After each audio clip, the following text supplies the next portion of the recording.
Welcome to the Earthkeepers podcast. This podcast is for people who seek new and better ways to love and care for the earth. It's a podcast for anyone who is deeply concerned about the harm being done to the environment on a local and global level. It's a podcast that builds community and connection between people of like heart and mind, people who believe that earth care should be integrated into every aspect of life, and for many in the Earthkeepers community, that includes our spiritual practices. Welcome, friends, to the Earthkeepers podcast.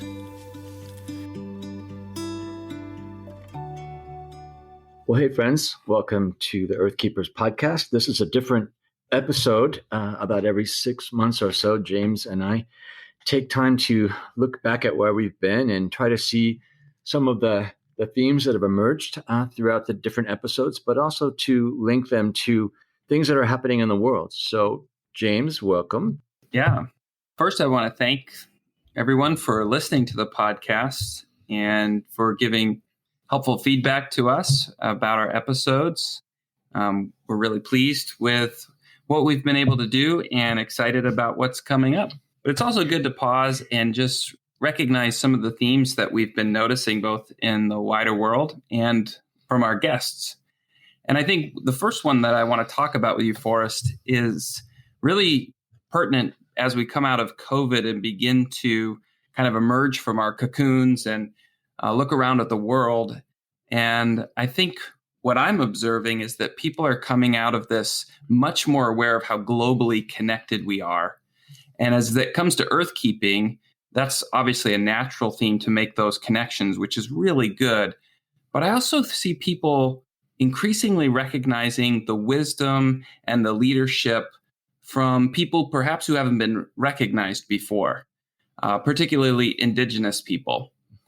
And I think about events over the last 6 months, particularly in our country, the United States, where we have our first Native American leader of the Department of the Interior, Deb Haaland, who's a member of Laguna Pueblo people, and now oversees, from the government's perspective, all of the federal lands and policies and things like that. That's really, really exciting and quite a first.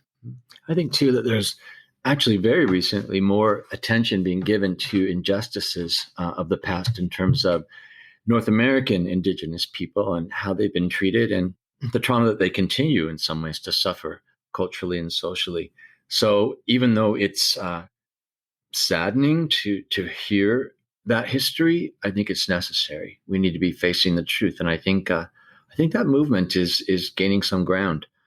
I have to say that for me, one of the really interesting developments in the podcast has been to think about indigenous people beyond North American borders, because I just think there's so much wisdom when you look at multiple cultures across the world.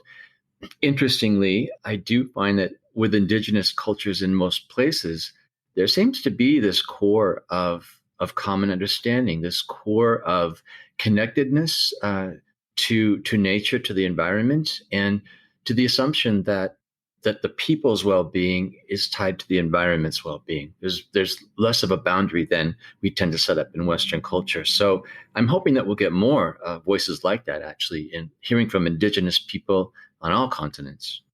Yeah, I think in particular, your conversation with Jay Matenga was quite enlightening for me.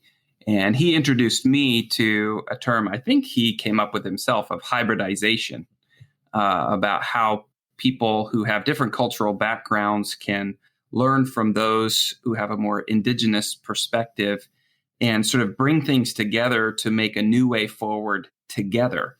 And I think there's some deep wisdom in that I know I've been thinking about over the last couple of weeks and will continue to think about. I think one thing that makes it possible for us to really embrace wisdom from indigenous cultures is the welcoming attitude that people like Randy Woodley have, where he'll talk about indigenous values, but not in an exclusive way. And so he can talk about decolonizing our faith or decolonizing our approach to food, and to recommend that to all people, not just the folks from indigenous cultures in North America. A good example of that is Mary DeYoung, who leads the Waymarkers community and was a great guest a couple of weeks ago. Yeah, I was particularly challenged not only by her embrace of a more indigenous vision. In fact, she's one of Randy Woodley's students, so it's no surprise, but also her comment that we all come from some indigenous background. That just really caused me to think deeply. In her case, she is talking about Celtic traditions, which is where her indigenous roots might lie. But her challenge for all of us to think about our connectedness, historically speaking, to indigenous cultures, I think is a good one. I know I'm looking forward to future conversations on the podcast with people who can continue to help me develop my own perspectives beyond typically Western framework. Another theme that you and I, Forrest, continue to see, and it feels like it's gaining speed, is what we have called the greening of everything. How in the past it seemed that ecological concern or environmental work has been a niche thing for organizations or particular vocations, but now you're beginning to see it everywhere. And this ecological perspective making its way into every aspect of life, be it business, church, home, and even in a really fascinating podcast episode, sports. Can you talk about that particular episode?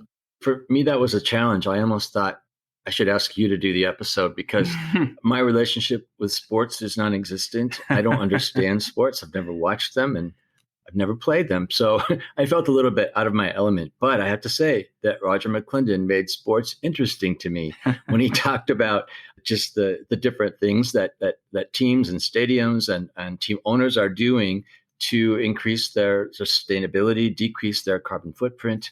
So yeah, I thought that was a really interesting episode. I would also add that Courtney Christensen, I think, was really generative in terms of helping me to have new ideas about what greening everything could look like for our listeners, because really her organization, Sparks and Matches, helps people to look for opportunities in everything they do to act justly and to pursue environmental justice in particular. Yeah, I think these episodes for me were a great reminder that we can use whatever platform that we have, whatever our context is, there are changes we can make and there's influence we can have over others. I think with sports has served as certainly a force for social change over the years. And it's interesting to see sports figures like Roger using that platform now to talk about the environment and making connections between environmental justice and race. Which kind of brings up another theme, and that is the theme of social justice being really linked to environmental justice. And I think that several of our guests have made that point, including Roger. I was actually quite moved when at one point in the interview, he talked about what it was like to have to coach his children about how to interact with the police. And the issues he brought up are not new to us. We've seen them in the news this last couple of years pretty prominently. But I think his points about the way that Black and brown people tend to suffer more of the consequences of pollution, of environmental degradation than do white folks, especially in this country. And I thought those were challenging points to think about. And I think it's easy to avoid them. It's easy not to think about such things because especially if we don't live in such areas, we aren't faced with the issue. And yet we have to pursue the opportunities to face that issue and to understand that there is this truth that ultimately we have a part in, that we're contributing to the injustices, even if unconsciously. Yeah, I think the episodes have certainly helped me think even deeper about what it might mean to lead Circlewood as we develop and grow as an organization and consider who we're serving, whose voices are at the table and aren't at the table to help us shape our own future. And we need those voices, absolutely. And I'm appreciative, Forrest, of your desire to include them in the podcast and help them find a place to be our teacher. I have to be honest, maybe the most challenging teacher for me for this last particular 6 months was Milmer Martinez Vergara with Plant with Purpose. And I think he had a lot of great things to say about the role of environmental development, attention to creation in the broader sphere of relief and development work. But I think for me, maybe the most exciting and provocative points that he made had to do with his own work with Colombian ex-guerrillas, helping them to find new purpose, to redirect their energies, to really find a way to integrate into society through the pursuit of environmental justice. Yeah, I think I'm seeing more and more and learning more and more about the connections between environmental justice and social justice, but also in a very related way about environmental healing and social healing. There are so many people doing creative work that are combining the two. This might be something we want to explore in the podcast in the coming months, because I think it has the potential to bear lots of fruit for the ways in which we think about making things right and bringing renewal to creation, to culture, and to the church. It really reminds me of something that Lenore Three Stars, board member and friend, said to me recently. She said that we oftentimes don't think about the cultural costs of environmental damage. And she was pointing to her people in particular, talking about the ways that environmental degradation had actually eroded their worldview. So it impacted their core beliefs and, of course, their core practices when the environment is actually hurt and harmed. One of the most interesting developments that I've seen over the last 6 months is the speed with which we're beginning to shift away from fossil fuels and towards renewable energy. In the news, if you're following, you'll see multiple car companies making pledges to shift towards electric vehicles on a faster schedule than previously pledged. You see major institutions, universities, hospitals, pension systems divesting from fossil fuels in their investment portfolio.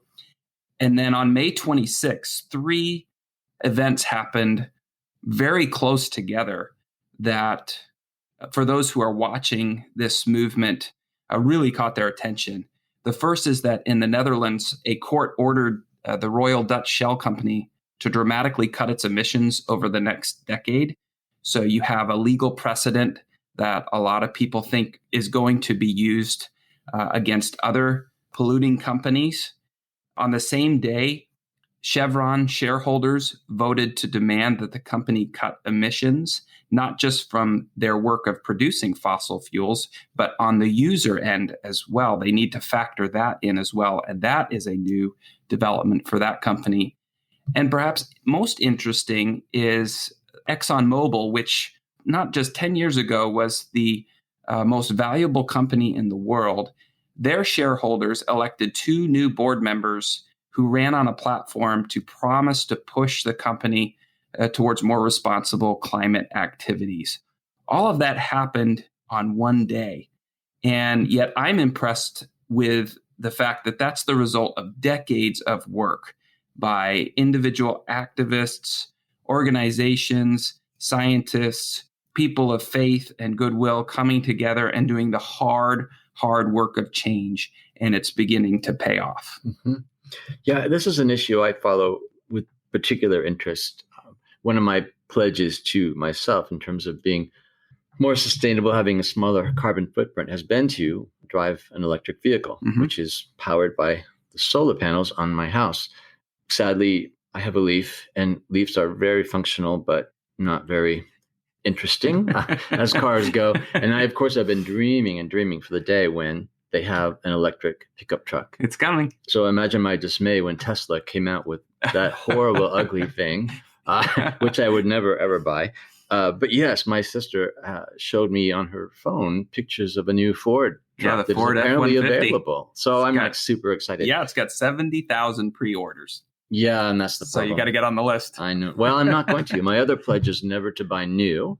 So I think I'm going to have to wait till someone gets tired of their truck in order to be able to afford it. So, but in the meantime, I think people for whom it's not an easy thing to convert right away to electric vehicles, they have options, as Caroline Pomeroy told us in the most recent effort. And I really, really learned so much from her about carbon offsetting. I think I knew the basics of it before, but I didn't realize how much of our lives are actually impacting our carbon footprint. So the various examples that she gave, including eating meat, for example, I mean, that counts as the amount of carbon that we put into the environment. And of course, her organization offers offsetting or opportunities to balance that equation a little bit. And to help us, I think, not only produce less carbon in our lives, but also to, I think, become more aware of everything we do. Because when you determine your carbon footprint, suddenly you know all the factors that go into it. And I think that would affect what you do with those factors, how you drive, what you eat, what you purchase in terms of consumer goods. Yeah. And if any listener is interested in that, you can go to that episode and in the show notes, click on the Climate Stewards link, and you can, with a little bit of effort, figure out what your carbon footprint is and what options you might have to offset some of that. Yeah. Which brings up a point that if anything we're saying right now is interesting to you, do know that all the podcast episodes, all the way even back to when we started last year, are available on our site. So you can go back and listen to those again or listen to them for the first time.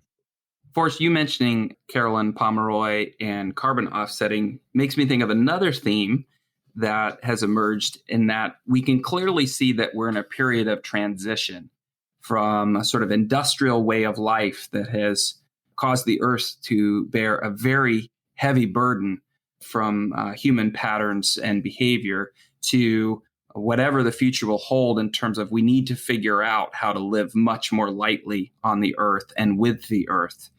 And you can see that there are people helping us with that transition. Like even as we move towards perhaps a carbon-free future, we have people helping us with that transition, knowing that carbon is going to be part of our life for the immediate future. And it makes me think of Ryan Metzger of Ridwell, who saw that there was a gap in the waste disposal system, and with his young son created a company called Ridwell that helps to meet that need and helps to recycle certain plastics that don't make it through the regular recycling system. And of course, we all look forward to a future of perhaps when we aren't using plastics that are around for 1,000 years. But Ryan is one of those creative people who just saw a problem and a need and just created a solution. And I just got an email from Ridwell that said they are now serving 30,000 households across the Seattle and Portland area. A great accomplishment for a young company. And actually, that fact is what worried me about this podcast, because it is so local. I mean, they're in two major cities. Mm-hmm. So what does that mean to anyone anywhere else in the world? Sure. And I think he answered that question by looking at the power of people to work together to solve problems. As you say, he and his son, his family as a whole, really saw a problem. And instead of looking to someone else to solve it, they actually banded together with their neighbors initially to create this new approach to reusing and recycling materials. But his challenge to us was think that way. Don't ever take the status quo as the thing that you must tolerate and live with. But the only way we're going to move forward and live differently is to be part of the solution. And I loved that about the episode. And I think in saying that, he really made it applicable to every one of us, wherever we live. So, Forrest, I'm really curious about what you have in mind for the future. Can you tell us what's coming down the road? Well, what we're doing right now is a sign of hope for me, because you are the first person I've talked to in person on the podcast now for well over a year. So I really look forward to not having to do all podcast interviews online. Not that we won't continue to do that, because in fact, one of the objectives is to continue to grow in this direction of global perspective. We've had some really great guests from other countries, and I hope that in the long run, we're going to be seeing more and more of that as our network grows.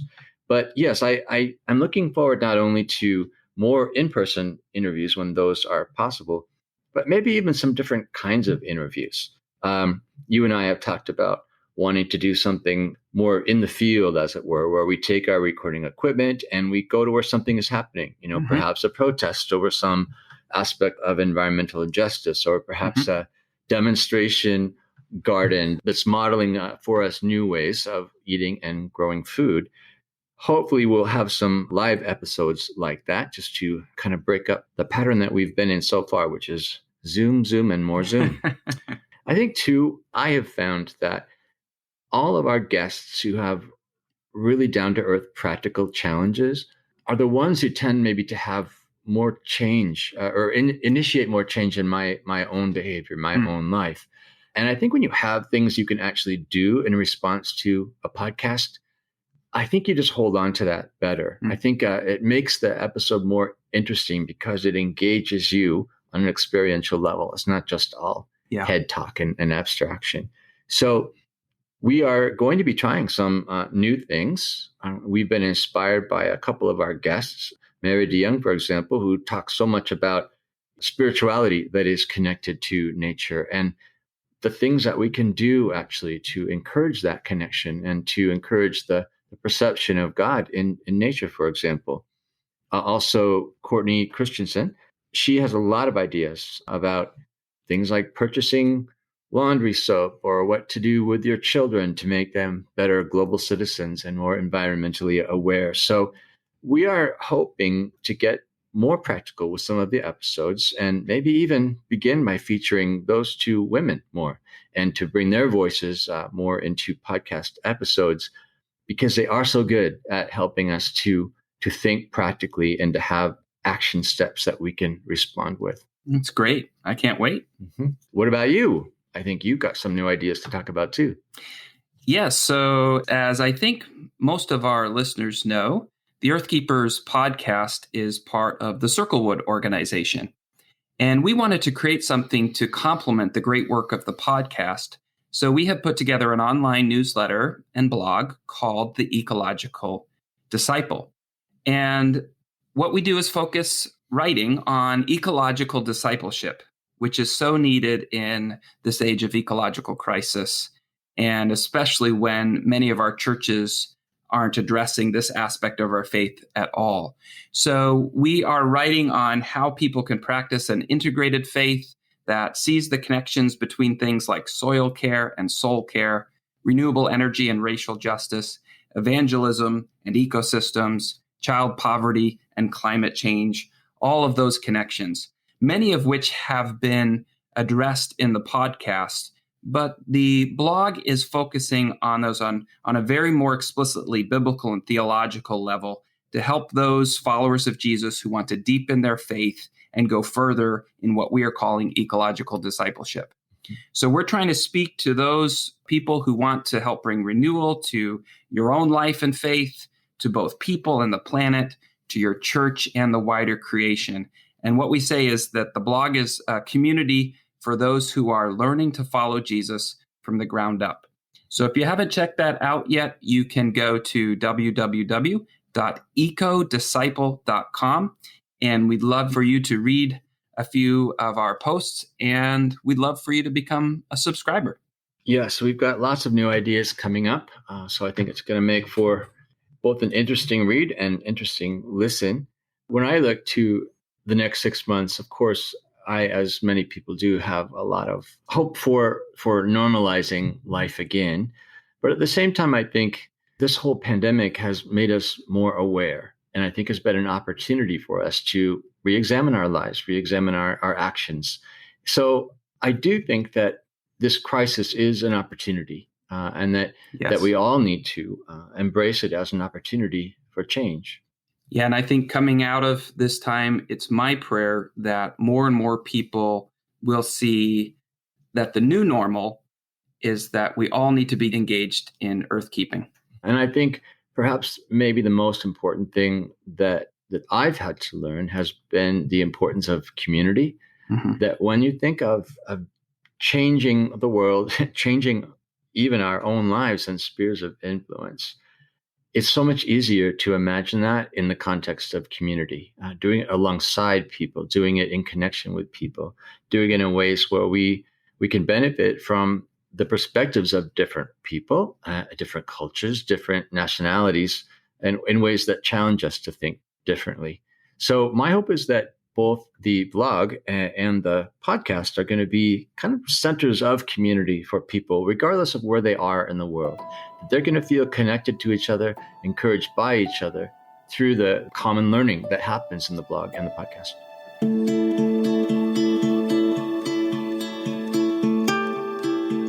Earthkeepers podcast explores ways in which we can change ourselves, our communities, and our cultures to help us to care for the earth in holistic and regenerative ways.